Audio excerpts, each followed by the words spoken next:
Isaias profetaren liburutik. Osias erregea hil zen urtean jauna ikusi nuen, tronu altu eta garai batean eseria.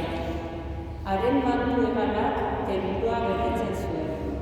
Suzkoak bezalako izaki batzuk zituen gainean, seina eban zituzten, eta honela egiten zioten oihu elkarri. Santu, santu, santua, jaun ahal guztiona. Lur osoa betetzen du haren aintzak. Ahotsaren oihuz, tenploko ateorkoek dardara egin zuten, eta tenplua kez bete zen. Nik esan nuen, ene, galdua naiz. Ezpain kutsatuak baititut eta ezpain kutsatuak dituen herrian bizi naiz. Errege eta jaun ahal guztiduna ikusi dut neure begiz. Une hartan, suzkoa bezalako izaki haietako bat etorri zitzaidan egan. Aldaretik zuhatzez harturiko txingarra eskuetan zekarrera, eta txingarraz ahoa utitu zidan esanez. Ara, txingar honek Espainiak utitu dizkitzu, kendua duzu bada gaiztakeria, barkatu zaizu bekatua. Orduan, jaunaren ahotsa entzun nuen esaten. Nor bidaliko dut, nor izango dugu mandatari, eta nik erantzun. Prest nauzu, bidali neu. Jaunak esana.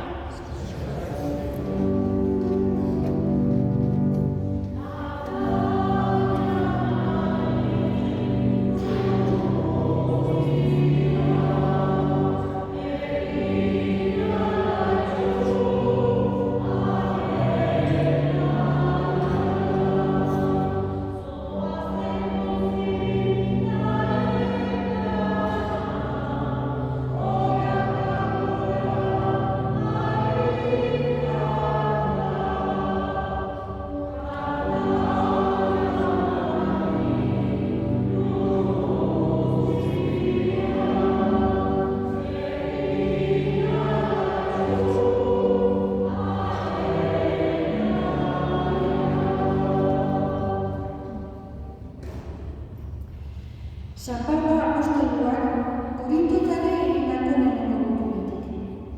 Senideak, irakatzen dizuen berri ona oroitzarazten dizuet.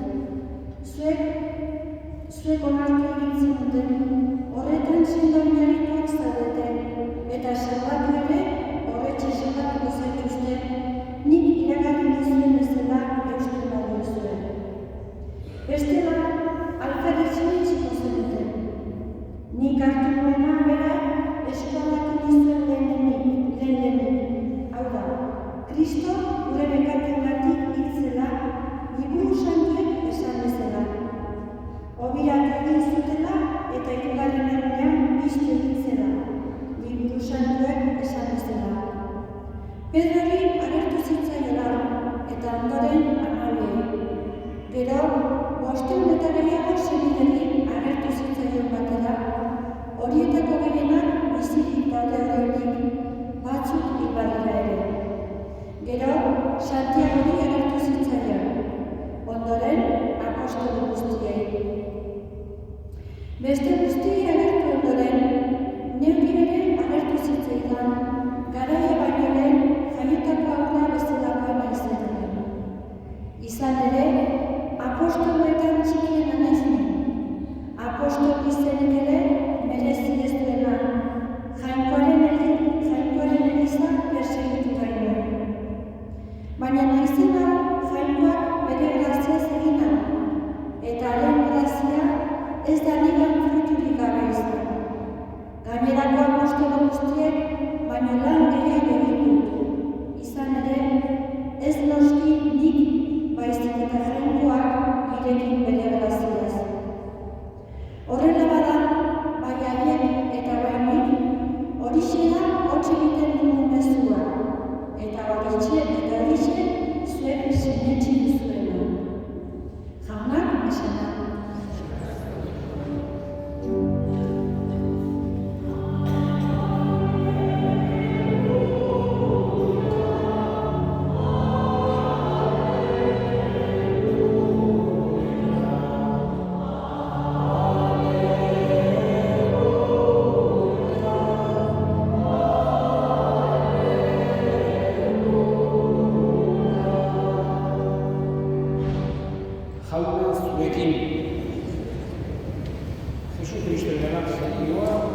San Lukasen liburutik. Aldi hartan, jendeak gainera zetorkion Jesusi, Jainkoaren hitza entzuteko. Genesareta hiltzira ertzean zegoen Jesus. Bi txalupa ikusi zituen ur bazterrean geldi. Arrantzaleak ontzietatik jaitsita, sareak garbitzen ari ziren. Igo zen txalupa haietako batera, Simonenera eta lehorretik pixka bat aldentzeko eskatu zion. Gero eseri eta txalupatik jendeari irakasten jardun zuen. Hitzaldia bukatzean esan zion Simoni, jo itsaso zabalera eta bota sareak arrantzuteko. Simonek erantzun zion, maisu, gau osoan egin alak egin eta ez dugu ezera harrapatu. Hala ere, zu diozu ezkero, botako ditut sareak. Hala egin zuten, eta inbesteko arrain pila harrapatu zuten, sareak lehertzeko zurian nahi zeuden. Beste txalupatu lagunei, keinu egin zieten laguntzera etortzeko. Etorri ziren eta bi txalupak bete zituzten, ia ondoratzen daño. Gertatua ikusirik, Jesusen horietan auzopestu zen Simon Pedro esanez, alde negatik jauna, pekataria nahizetan. Izan ere, zur eta lur zeuden Simon eta harekin ziren guztiak, eginiko arrantzuagatik. Eta gauza bera gertatzen zitzaien, Simonen arrantzu lagun ziren, Zebedeoren seme, Santiagori eta Joani ere. Baina Jesusek esan zion Simoni, ez beldur izan, hemendik aurrera, giza arrantzale izango zera. Haiek txalupak lehorrera atera zituzten eta dena utzirik jarraitu egin zioten. Jaunak esanak.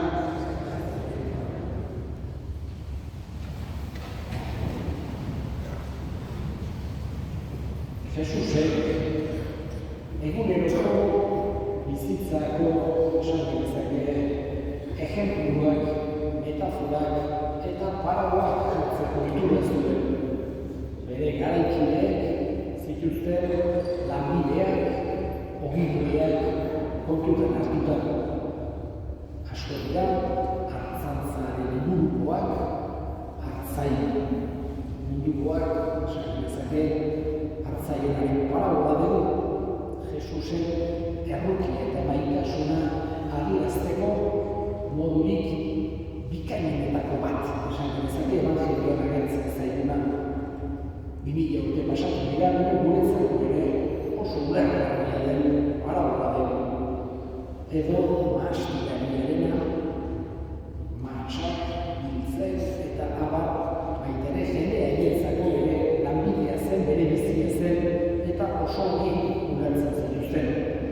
Eta beste metafora talde bat aurkitzen dugu arrantzale, giro eta mundu horretan. Garai hartan, batzen bazeudela, batez ere, Galileako itsasoan, Genesareko itsasoan. Eta Jesusen 12 apostoletatik 4 behintzat arrantzaleak ziren. Alde batetik Pedro eta bere anaia Andres, eta bestetik Santiago eta Joan, bik ere senide ziren, eta haien artean ezagunak. Arrantzaleak ziren Galileako itsasoan. Horregatik, itsasoa eta arrantzale mundua eta Jesusek erabiltzen du bere metaforetan. Horietako bat gaurko evangelioetan entzun dugu, hain zuzen ere. Giza arrantzale izatera deitzen ditu Jesusek bere ikasleak. Beti guk pentsatu behar dugu, bere ikasleak esaten diena, pentsatu behar dugu ez dela, oen dela 2000 urteko giza seme batzuei esandako zerbait. Gu ere Jesusen ikasleak dira. Eta gure burua hola sentitu behar dugu. Horregatik, Jesusek bere ikaslei esandakoa entzun behar dugu guri esandako zera. Ez aspaldiko gauz bat, ez aspaldiko aspaldin esan dago zer bezala beste pertsona batzutzago, baizik eta bizirik dagoen hitz bat bezala eta guri zuzendua dagoen hitz bat bezala sentitu behar dugu beti Jainkoaren izan. Eta Jesusek giza arrantzale izatera deitzea batez ere Elizaren izaera misionaria aipatu nahi dugu. Misionari izatea fedearekin bat datorrela. Ez dezakegula alde batera utzi hori izaera esentziala baita gure fedearena, gure erlijioarena, misionari izatea. Horregatik giza arrantzale izatera deitzen dugu eta misionari izatea ez da bakarra urrutira joatea batzuk bai, eta kaso bere bizi osoa dedikatu izan diote eta dedikatzen diote misionari izateari beste lekuetan, Jesus ezagutzen ez zuten beste lekuetan, baina fedea konpartitzeko, partekatzeko borondate hori denok eduki behar dugu.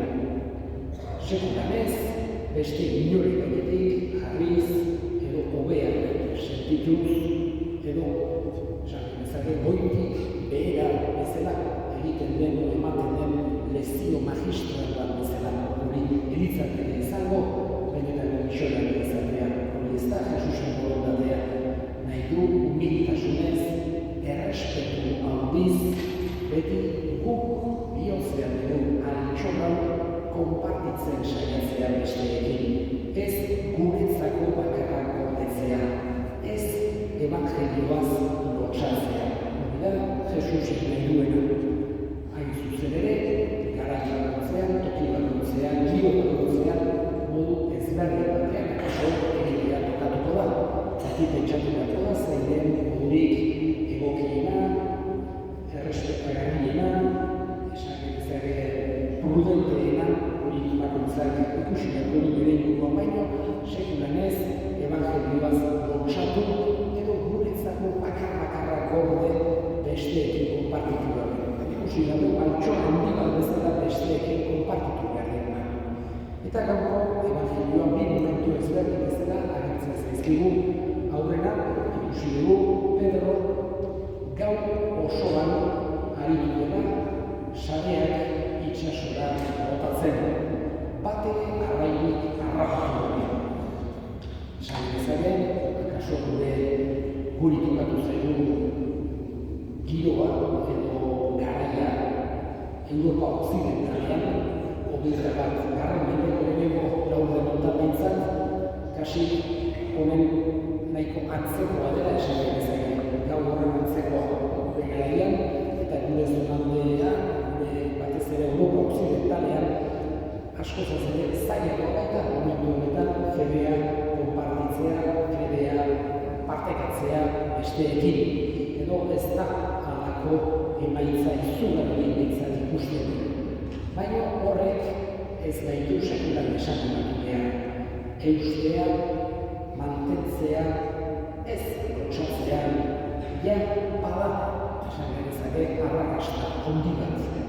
Ez gure burua nola baite zeatu bat diguna guk izango bagino halako bezala halako meritua. Beti Jainkoaren grazia da, eta nire San Pablo gaurko epistolan esan dugu. Jainkoaren grazia da, nirekin ez ni hori hau egiten duena. Horregatik, aurreko gauzak hori eskatzen zaio jaunari. Konstantzia eta eusteko indar hori berarengandik datorrena. Eta aiatuko da, goizan Jesus bertan dagoela beste garaietan, eta beste tokietan gaur egun ikusten den bezala. Zugarrizko arrantzua, arraipila azken finean, Jainkoaren graziak eramaten baitu gaurera bere eliza, gure fedean, eta berak dauke zabaltzeko indarra. Eskatzen dugu Jesusi gure izaera misionari beti gogoan izan dezagula, eta beti berarekin oinarrituta. Ez gu aurrera, gu aurrera, eta beti berarekin eukina itxaroa gure esperantza.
egin ditzagun gure eskariak.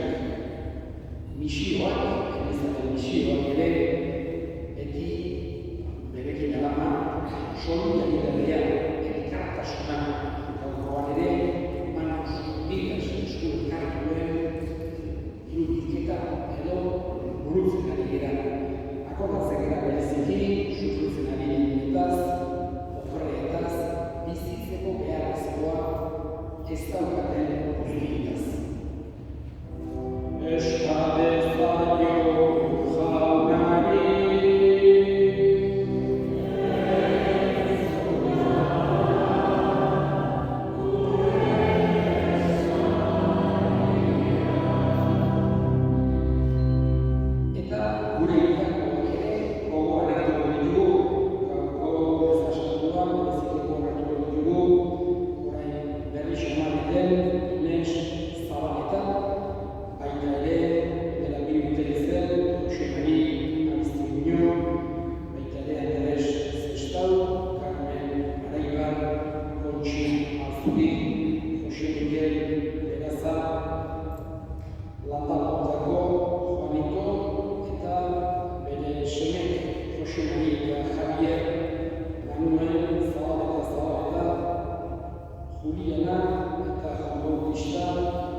Entzuna eta honan bihotz ez egin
itun garrantzia eta betiko horren egola, zuentzat eta eskolentzat pekatua barkatzeko isuritu dena. Erizune hau nire egitari.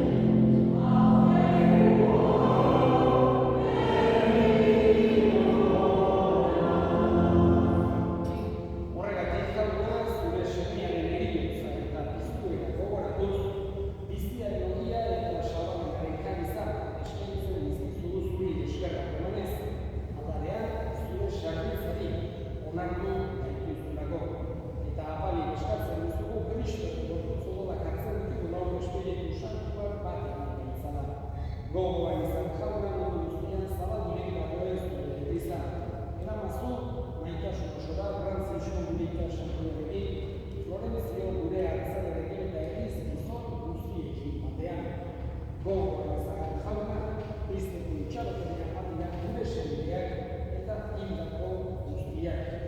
Eziki, Inés Zabaleta, Jose Mari Abiztiguio, Andrés Estau, Carmen Garriga, Jose Zuri, Jose Miguel Beraza, Landa Bordako, Juanito, eta bere semek, Jose Maria Javier, Manuel Zabaleta, Juliana eta Komunista, Mazaius, Gil, familiko dirakoak, Aritzazu zure orkegiak egiten. Errukizak izkin horren, gu, guztio, betiko bizitzen ditxe ezagun, jango goren ama Maria Toaxerekin, San Jose, ere esemarekin, apostolo santuekin eta gizari guztietan zure adiskide, ezagune santuekin, haiekin batean gore zaizadu, Jesu Kristo zure seldenak bitartez.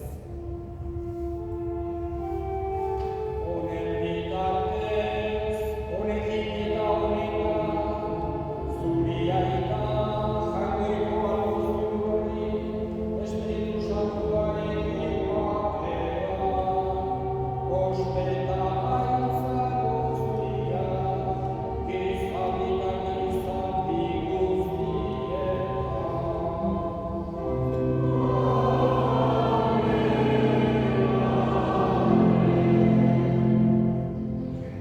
Santazariak aginduta erakutxiak izarraikuz, ditur gabe esan ezagun.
Atera gaitzazu jauna, gaitz guztietan, eta bai duzu bakea gure egunotan, zure erroki hori eskatukatik garri bizirik zen, eta estuari eta sendo, betiko zorionaren itxaropenean Jesu Kristo gure salbatzailea, noiz etorriko den zain gaudela. Jesu Kristo gure jauna, zure salaba apostoluei bakea guztetu zuen, bere bakea ematen, begira zure egizaren sinistunari eta ez gure pikatuei, eta zure gogoa bezala, emaiozu egizaren bakea ema batasuna, errege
ondoren salbatzeko Jesu Kristo gure jaunaren bitartez. Eta horregat, datorren bidean, ez nagusian, gogoan izan ditugu, hartuteko diktatu guztiak. Jaun